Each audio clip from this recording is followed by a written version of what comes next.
हमने भी आज एक हमारी प्रिंसिपल है वो भी वहाँ पर फंसे हुए हैं, उसकी आज मेल एक्सटर्नल अफेयर मिनिस्ट्री को मैंने की है। सरकार को इसके ऊपर मेरे को लगता कि तवज्जो और तवक्को देनी चाहिए। बहुत गंभीर इशू है, कुछ भी हो सकता है। और जो भी हमारे भारतीय सिटीजन्स हैं जो फंसे हुए हैं बाहर, उनको लाने का मुकम्मल प्रयास करना चाहिए। कोई मेरे को अप्रोच कर रहा है, कोई किसी को अप्रोच कर रहा है, इस तरीके से हफड़ा दफड़ी मची हुई है।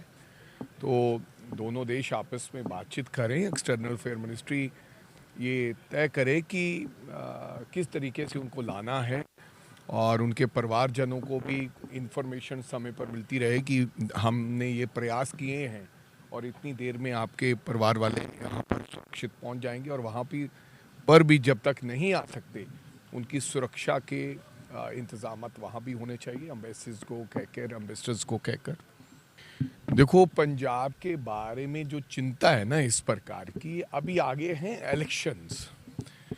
इलेक्शन जब आ गए हैं तो फिर मोदी जी और अमित शाह जी विशेष तौर पर उन राज्यों के में चिंता करते हैं जहां पर चुनाव होते हैं, बिकॉज उन्हें किस प्रकार से सरकार बनानी है, कैसे उनकी सरकार आए, ये सब तमाम दावपेच वो खेलते हैं।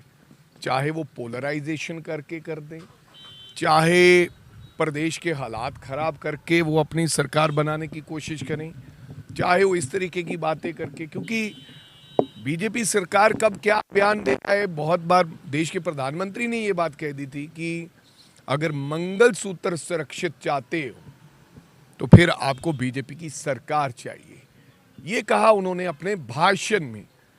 और मैं समझता हूं कि अभी तो एक ट्रेलर है, कुछ भी कह सकते हैं। अभी अमित शाह जी का आना तय हुआ है, सुना है पंजाब के अंदर, वो क्या कहेंगे क्या नहीं कहेंगे और कैसे कहेंगे और उसके पीछे मतलब क्या होगा, ये कुछ ही लोग समझते हैं, ज़्यादा लोगों को समझ नहीं आता है।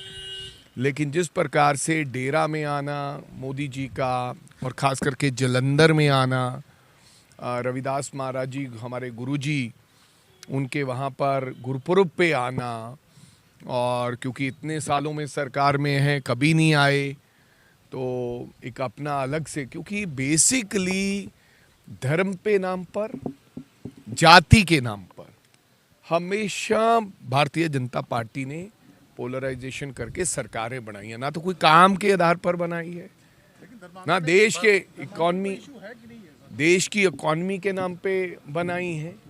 इस तरीके का काम करके देखो, आज देश का गृह मंत्री साहब जो 11 साल से 12 साल से सरकार में है, आज भी चिंता ही जाहिर कर रहे हैं किसी भी काम के ऊपर। भाई आप काम क्यों नहीं कर रहे?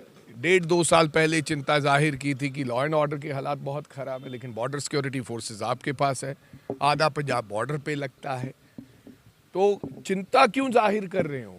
आप कुछ करिए। अगर आपको वाकई में ही चिंता है, चिंता तो हमें जाहिर करनी चाहिए जो सरकार में नहीं है। जो सरकारों में उनको चिंता नहीं, काम करना चाहिए। तो राहुल गांधी ने चेतावनी कहाँ दी है? राहुल गांधी जी ने ये कहा है कि इकट्ठे रहो।